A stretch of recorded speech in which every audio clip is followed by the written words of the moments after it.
Welcome to a nutty adventure exploring personal growth and wellness, breaking down the stigma around mental health along the way.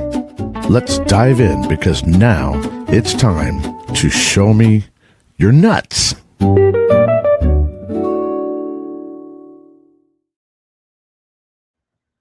Good morning, everybody. It is time for you to show me your nuts. It's Tuesday, and I'm only going to say that 2 more times this year. And then there's going to be change, but I'll hold that till later. So, how's everybody out there this morning? What's going on? I am super excited for lots of things in the nutty world. There's changes afoot. There is growth afoot. There is transformation, and there is flow. You're like, okay, Stacy, you're doing it again. What are you talking about? What are you talking about? Well, transformation starts with our beliefs. Let me back up. Transformation starts with our values. Then those build our beliefs and our opinions. And so transformation begins with values, which is attached to our core and our higher self and our full being, our soul, if you will. But the transformation itself becomes really powerful when it gets to, you put those value blocks together into beliefs, and then you really believe in the things, and that turns into transformation. For example, I was literally just moments ago in a room listening to a couple of colleagues talking about things they're creating and building. And one of them was describing the prompt they put into an AI to build a thing. And I know that this person put those things in because of their belief that the output of that would help move their project forward, therefore transforming it. And guess what happened? It did. Claudio, if you're watching, I see you. I see you. And I know that you transform other humans by your work. And you're thusly going to transform the world with that work that you are believing in. Therefore, your power in believing in what you're doing, and not just the prompts, but your power in believing that you can build a machine to take over the world, is going to change the world. And all of that said, I believe in you. So you can layer one person's beliefs on another person's beliefs, and that gets you even more, bang for your buck, I guess. So, Chemical Soup TV, welcome again. I am so glad to see you this morning. And actually, I believe it's probably evening or afternoon where you're at. Evening, I suspect. Um, where does one get values from, and is it something we're born with? I'm going to refer you to our shows back in November because we reviewed values, and especially the very first show of every month, I usually go into whatever the topic is and use the definition. And then we dive deep into the pieces and parts of that definition. So, but briefly, I'll say that where we get our values from is the first 7 years of our life or so, give or take. We are operating in our unconscious mind, and our unconscious in the sense that as children we're like sponges and we absorb everything around us, and we absorb what other people's values are by what they say, by what they do, by how they do things, by how they treat us, by how they treat each other, by what actions they take. One of my favorite quotes of the world ever is by a lady named Jane Addams, Addams. She was actually the founder of what's called the Settlement House movement in Chicago, Illinois, at the turn of the last century. So right around the 1920s ish, maybe before that, actually, I believe. And she created this really cool movement from something she had observed in England, actually.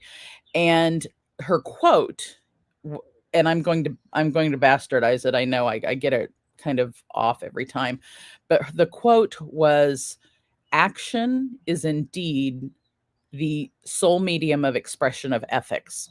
And so our action is how we express our ethics, and our ethics are kind of like, in a way, could be described as core values. So our action shows what our values are. It shows what our ethics are.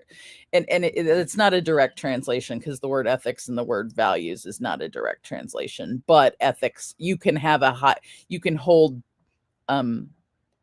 ethical behavior or ethics, positive ethics, as a value. So action being indeed the sole medium of expression, your actions show what your values and ethics are.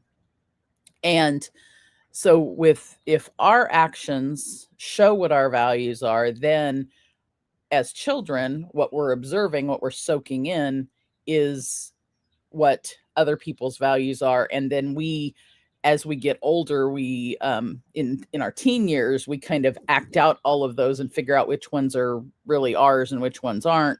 And then as we're young adults, we kind of do that further, and our values kind of get, I'm not going to say solidified, but we kind of get them into a hierarchical structure of what they should be. For example, one of the things in October's show, I described what my highest value is. I have a word that is my highest value, and that was actually our word for October. So a long answer, hopefully, for an amazing question. You bring the questions. I love that. I appreciate you so much. I appreciate all of you who are watching and interacting.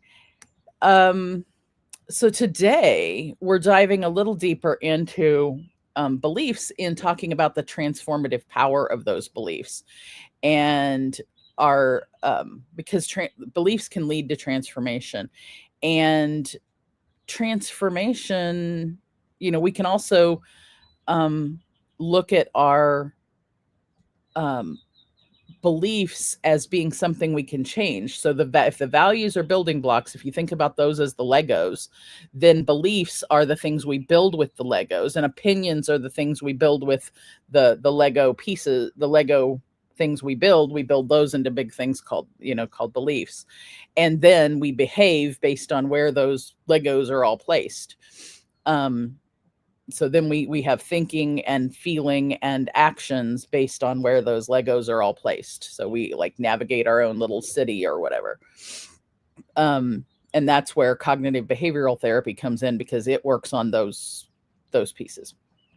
So if you change and you don't really, after you get to a certain age, your beliefs or your values rather they're not set in stone, but they are your top value is fairly, you don't want to jack with it. It's not that it's immutable, but you don't want to F with it.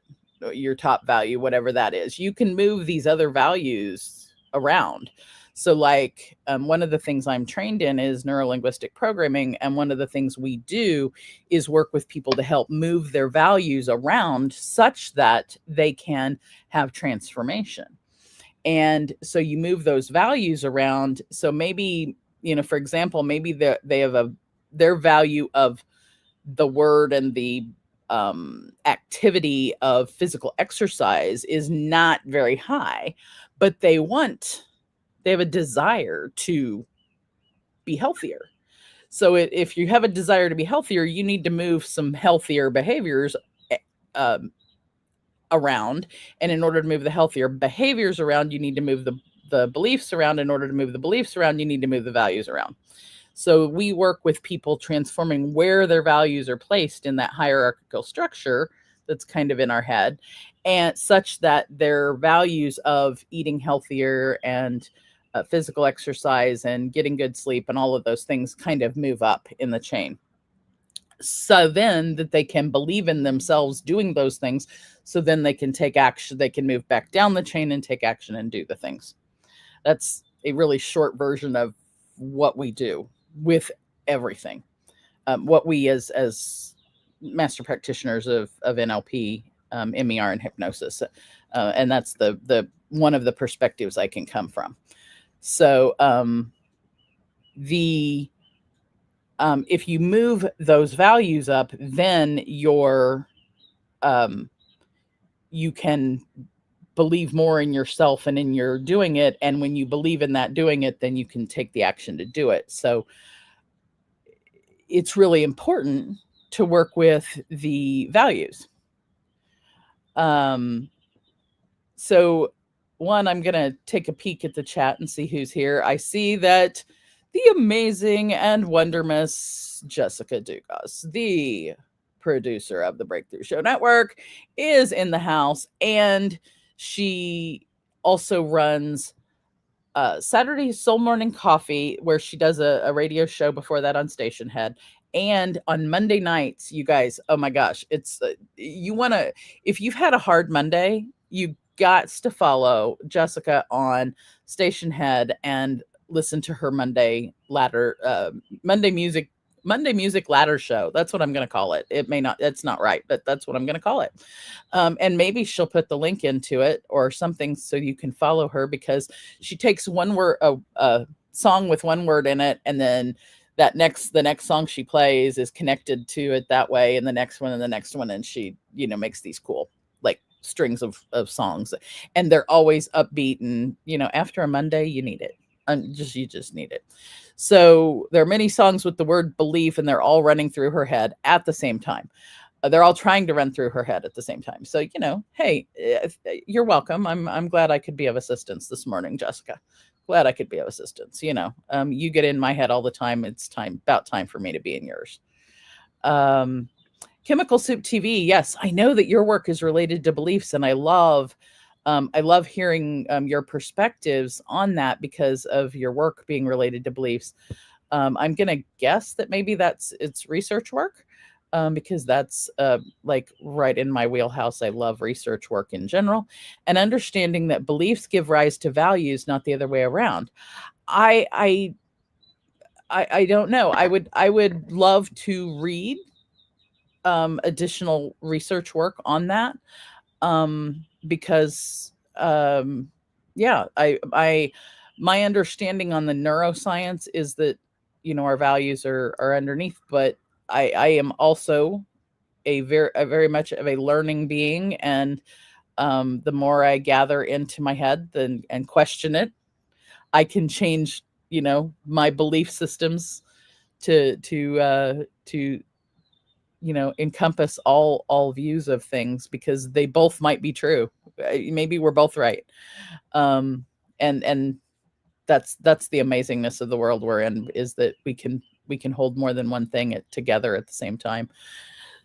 So today I kind of wanted to go into like just that transformation of belief change, or through belief change, so that if you change one of your beliefs, you can transform your life because your actions change. Because definitely actions come from beliefs.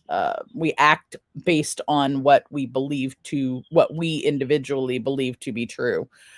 And we take actions on that. And sometimes those actions come out amazing, wonderful, and we do good things. Like we believe that giving someone a hug is a positive thing. And so we might do that. And yet there's also negative things. And we've certainly experienced plenty of that in the world in the last, multiple millennias. I personally was struck over the weekend by the two horrific mass shootings that I understood about, and then the loss of one of our most amazing artisans and social justice warriors. Because as a kiddo growing up in the 70s, one of the first people I ever saw stand up to a bigot, and that's, in America, that's what we, called it, was bigots. And one of the first people I ever saw stand up to a bigot was Rob Reiner on TV, standing up to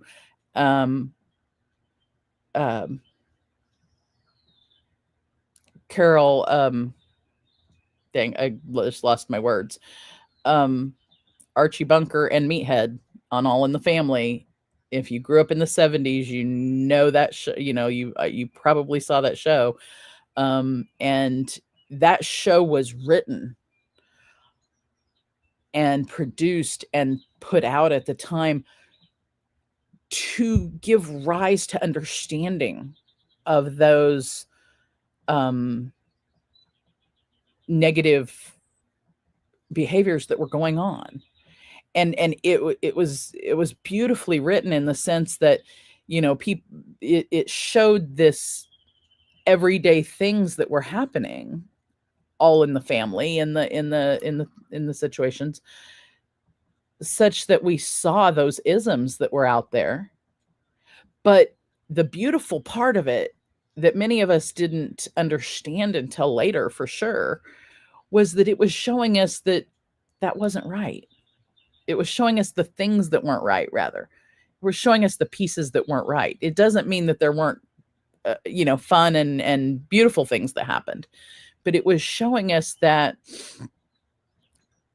the ways that it was highlighting the things we do to treat each other, to harm each other as humans. And Rob Reiner was one of the first people I ever remember on television standing up to that kind of behavior. And he continued to do it until the day he died. And then the way he died it's just so tragic. I'm still a little bit messed up over it. I'm not going to lie. So, love and kudos to, and the hugs to those who knew him well, who were around him, even to his son, because whatever was going on, whatever happened, he was in pain too, for whatever reason. So I've got to be able to hold both of those things at the same time, because he had to have been in tremendous pain in order for that to happen. He had to have believed something was wrong, and the whole thing the whole thing's tragic. The whole thing's tragic. And the world has lost a social justice warrior. That's just all there is to that. And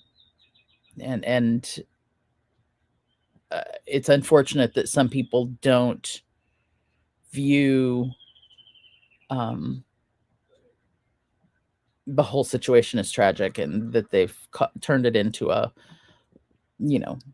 political nugget.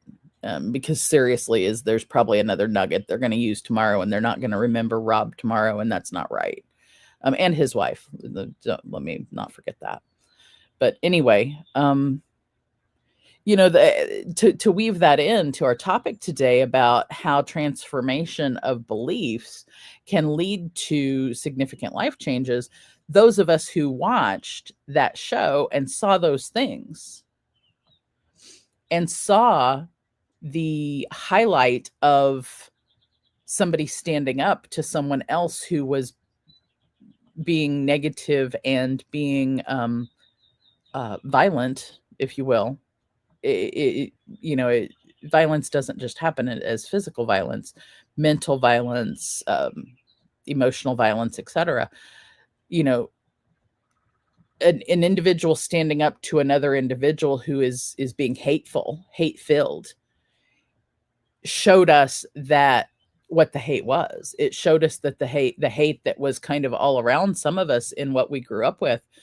Um, it highlighted that so that we understood we understood that as not right. We understood that as harmful. We understood it as something to stand up for. And I think for some of us, it may have sown some seeds of being social justice warriors.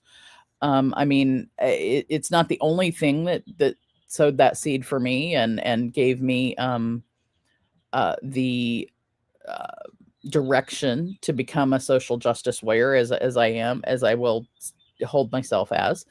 But I think that there were some things that happened in the early 70s that helped some of us become that way. And I have been saddened to see more other, bigotry, hate, and um, division still being so stark and so harmful to people. Jessica, yeah, same happened with other deaths. People on all sides of the aisle, whatever they can to push their beliefs on others. And it's like we can't use we have a tendency to take events and make them they further polarize us to thinking that we are hierarchically better or worse than any other humans because of a belief, and then try and push that belief on other people. And the fact of the thing is um you know we each only have what's in here, and each of those things is valid. Therefore, why I don't have the right. And this is my personal belief. Let's make sure we're clear there. This is my personal belief, is that I do not have the right to push or implant or force implantation of my belief on others. It's like belief rape, if you will. That's like belief rape, because if you force another person, or attempting to force another person um to have and be like your belief onto another person, that's raping them with your beliefs. And I don't know that I mean, that in any way, shape, or form, forcing another person to do anything is not right. So I don't have the right to force my belief on you. I do have the right to have my belief. I have my right to hold it, and I have the responsibility. So here's where we go. Rights and responsibilities, choices and decisions, choices and consequences, rights and responsibilities. So today we're deeping in the rights and responsibilities. I do not have the right to force a belief on you. I do have the right to hold my own belief. I have the responsibility to be respectful of your belief, because it is that your belief. Anything that happens in your head is valid, just like anything that happens in here is valid. And therefore, I have the responsibility to accept the validity of your belief, even if I don't agree with it. I don't have to agree with it, but I do have the responsibility to accept it as valid for you. And I have the right to have my own whatever it is in here for me. Jessica, girl, I'd love to have you just jump in the seat and be on stage, because I want to hear what. Not sure which part is possible. I'm not sure it's possible. Actually, I'm processing that. Whether it's possible to belief rape, is that if it's possible? I'm now you got me curious. And you know what happens when I get curious? My whole day, and I'm supposed to be working on things later. I'm gonna I'm gonna be off in belief land. If it's possible to force a belief on anyone, I agree. I don't know that you could force a belief, because if they accept it, is it then force or not? But then again, you've also got the idea of brainwashing and manipulation, in the sense of, oh, dang, you opened up the can of worms. We're opening up the can of worms today between Chemical Soup TV. You and I, we're opening it up, because if it is possible to force a belief on somebody, I don't know that it's possible. I think people think it's possible. Oh, that's of course, force somebody to have to listen, but they get the choice of whether or not to adopt it. Yeah. And yeah, I think you nailed it.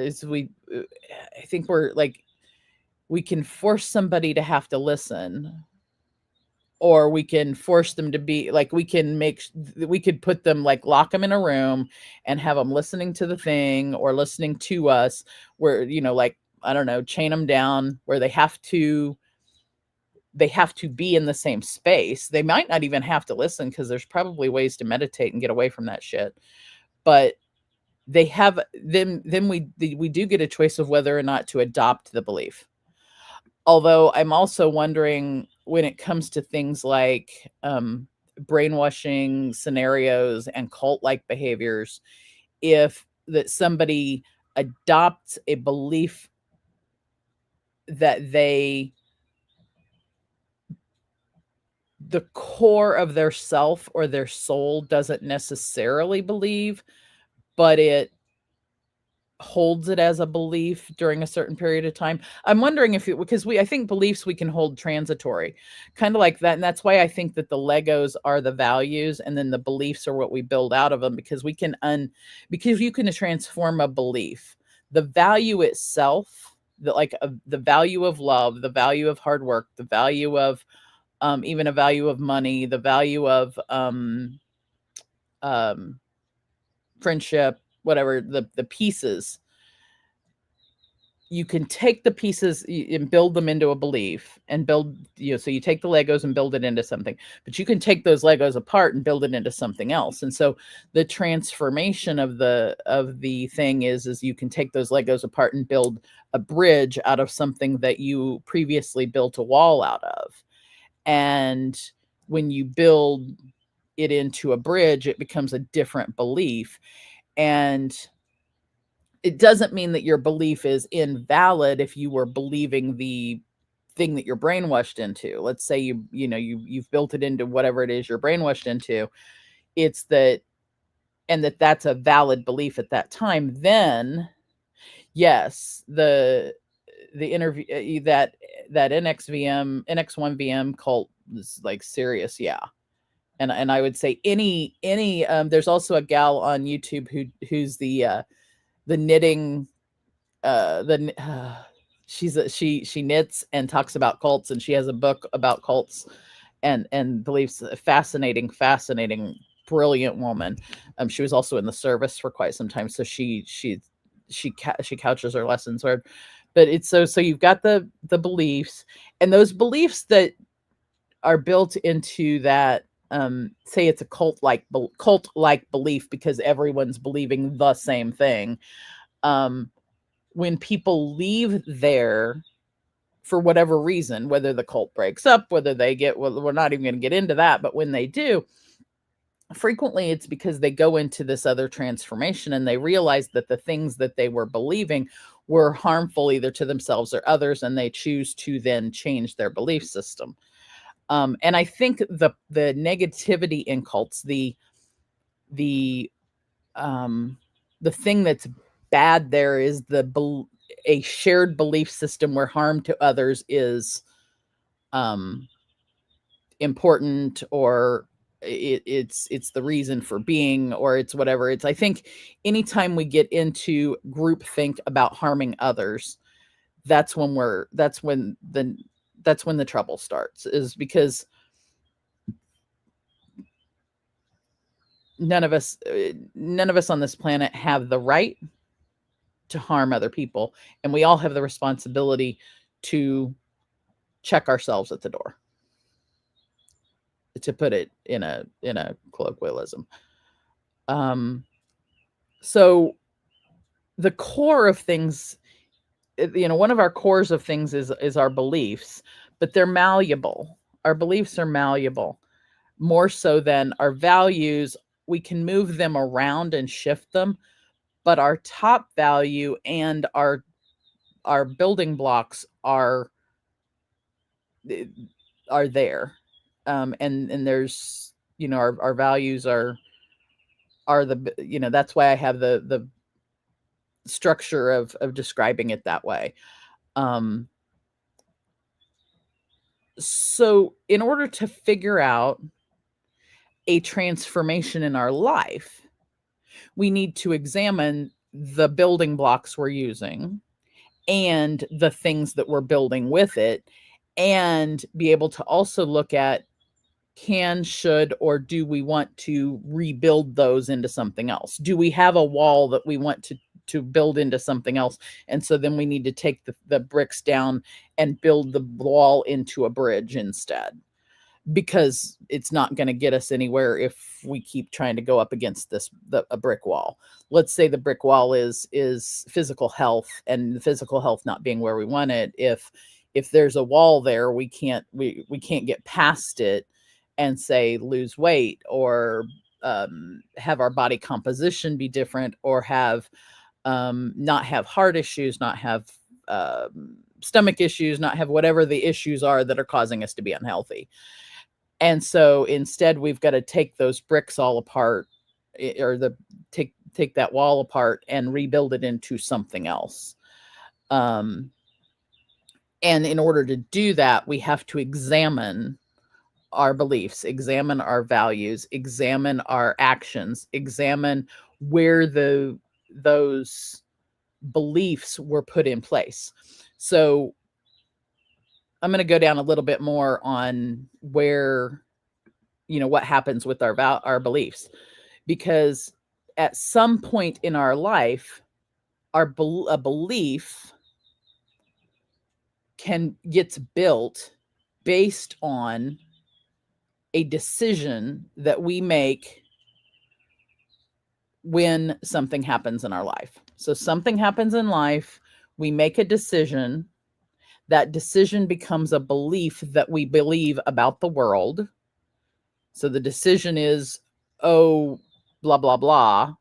The example I'll give is I am not, I got yelled at. That means I'm not enough. I got yelled at for doing this wrong. That means I'm not good. So that's an example of a decision. I got yelled at. That means I'm bad. That means I'm not good. So the decision that's made is I'm not good. And what happens is a limiting belief about I am not good, I am not worthy, gets built. It's like you build it and you plant a seed and boom, that's there. So from that point forward in your life, unless you rebuild that belief, you have a limiting belief about yourself that may or may not be true, of I am not good enough. Therefore, then the next, and then you go on in life and another experience happens. And sure enough, the pattern that created that belief can repeat itself until you find out that that's there. without going into like fully on how that works from a neuroscientific perspective and how we can get rid of it perspective, is just suffice it to say that we have a situation that happens, we decide something about that situation, and then that can create a limiting belief about self. Well, that limiting belief it can be with us our entire life until we figure it out and get rid of it. And there are various ways to do that. Some people, you'll hear people call that shadow work. You'll hear them call it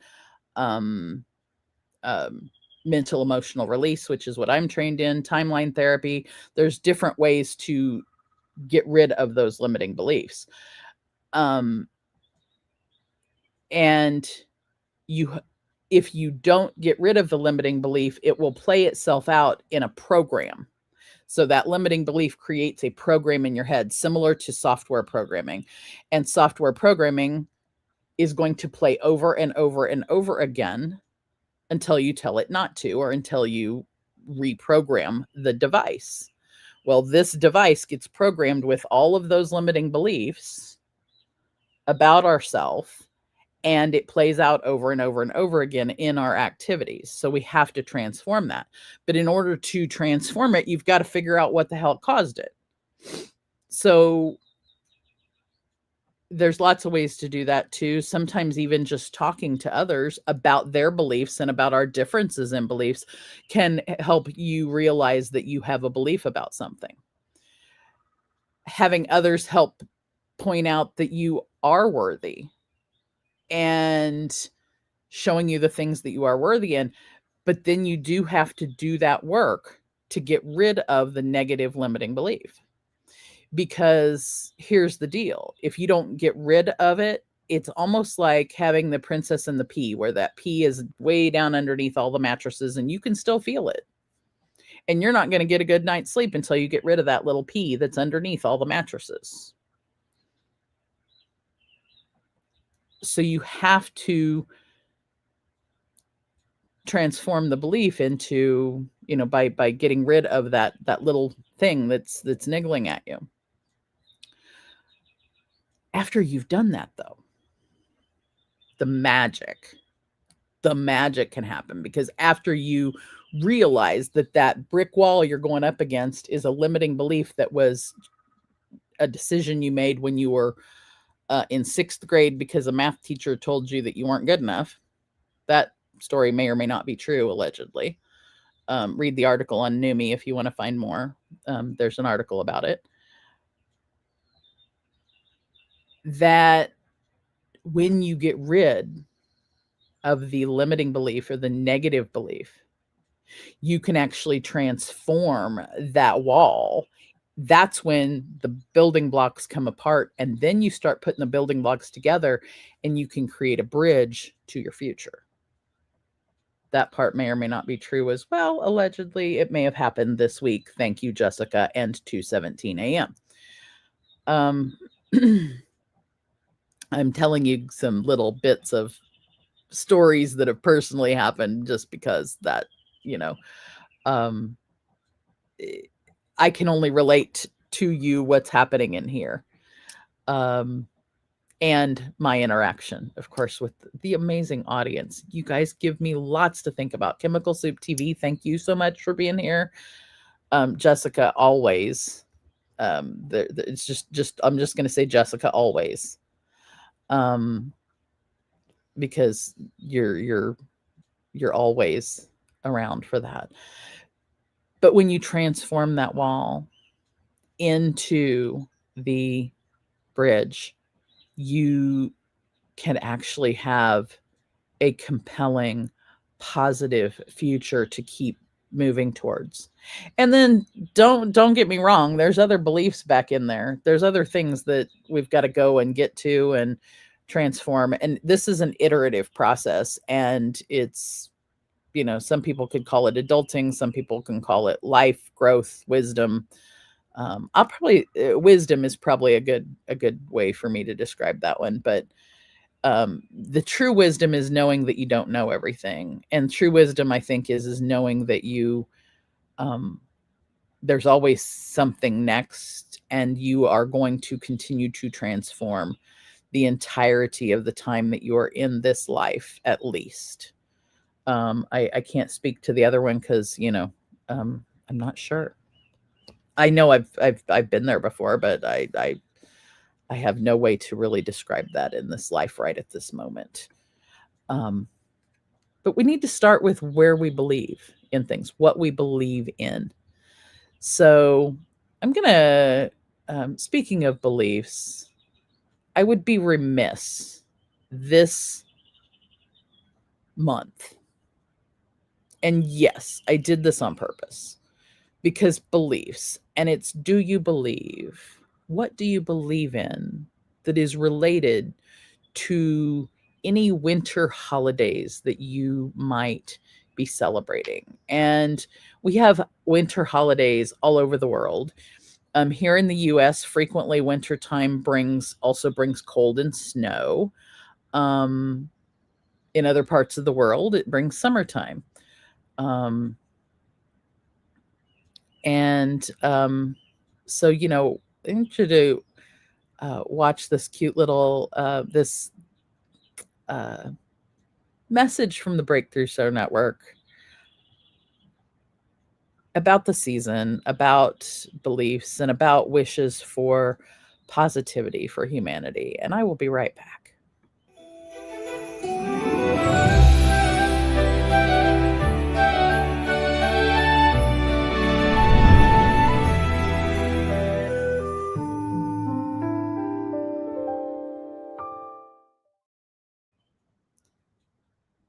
So, yeah, happy winter holidays to everybody. Happy winter holidays.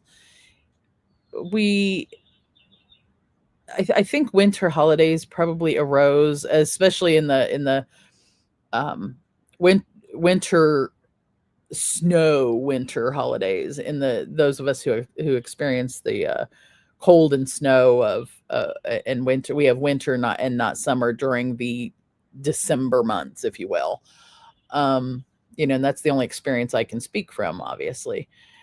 Um, is that, you know, cold and snow and things caused us to stay closer together indoors, and those things caused us to, it gives rise to being physically in more closer proximity to each other and spending time telling stories and learning. In one of my cultures, in my family, there's winter storytelling that happens, and the storytelling is attached to our language, and our language is attached also to lessons and spirituality. And um, I think my love of language etymology, and where certain words come from, what they mean, and what they mean for different people, and the transformative power of words, the all of the powers of the words, comes somewhat from my learning journey with my own language, my Potawatomi language. And if you're not familiar with that, go back to the first month or so of the show, and we did a show. I did a show with Justin Neely, the language director of the Potawatomi Nation, and we talked a lot about that. It was a great show. I need to have him back on and have some winter storytelling, because those stories that we tell in the wintertime were filled with lessons and values and things for the children, but also the children's learning of those things informed the adults. And so you have this iterative bridge process from one generation to the next. And I think all of our cultures around the world have some form of that teaching of values that goes from one to the other, and thusly then the blooming and generation of the beliefs that are caused by that. And so that's actually kind of part of what I wanted to bring into this month, talking about beliefs.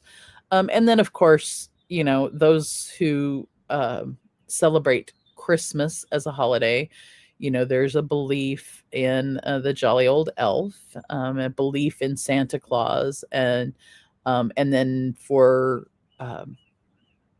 any spiritual or any religion, you've got your construction and description of your belief system in your spiritual construct, be it Christianity, be it Judaism, be it American Indian spirituality, be it Hindu, Islam, Buddhism, Taoism. I know that I could go on and on because we have so many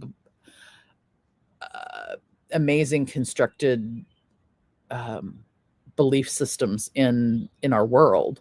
There's such an amazing diverse construction of beliefs. I think at the core, if you follow all of them up, the highest value inside those systems, hopefully the highest value is love, which is why those values of hate and negative things can't fit for us as humans, because our highest connection is love. No matter what you do, if you talk to our friend Henry Cameron Allen, who was on another show, I'm going. This retrospective show day. The show I did with Henry Cameron, and we talked about, and his pronoun. He describes to people, instead of having a pronoun of he, she, they, it, his pronoun is love. And I think that's beautiful because it embodies them as a human, is that our highest values, hopefully in any connected, caring human system, is love. And that our highest value is love.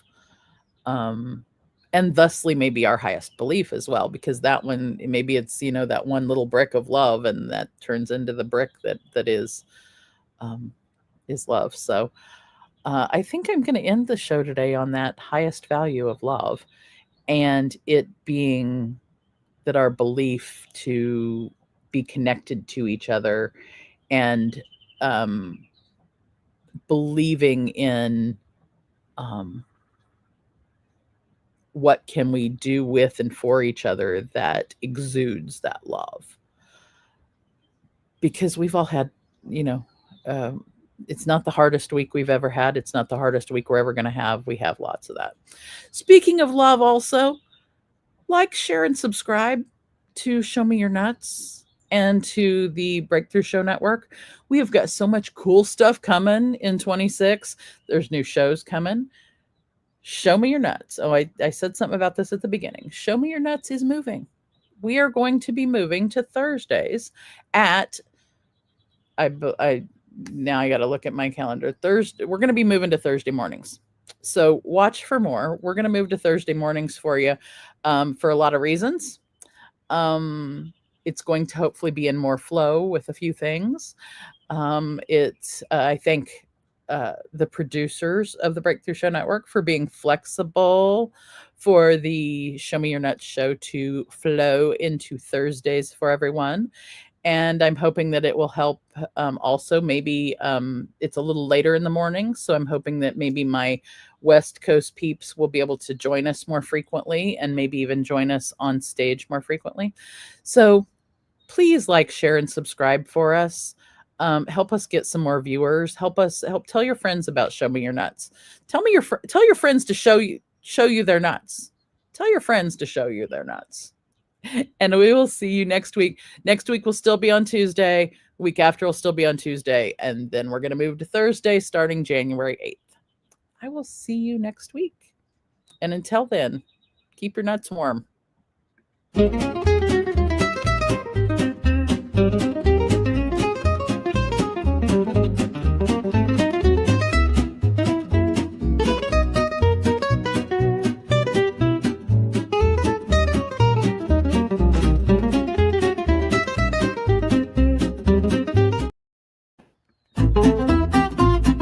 Thank you for joining us on this nutty adventure. Remember, personal growth and wellness are journeys best taken together. Keep exploring, keep growing, and don't forget to show me your nuts next time.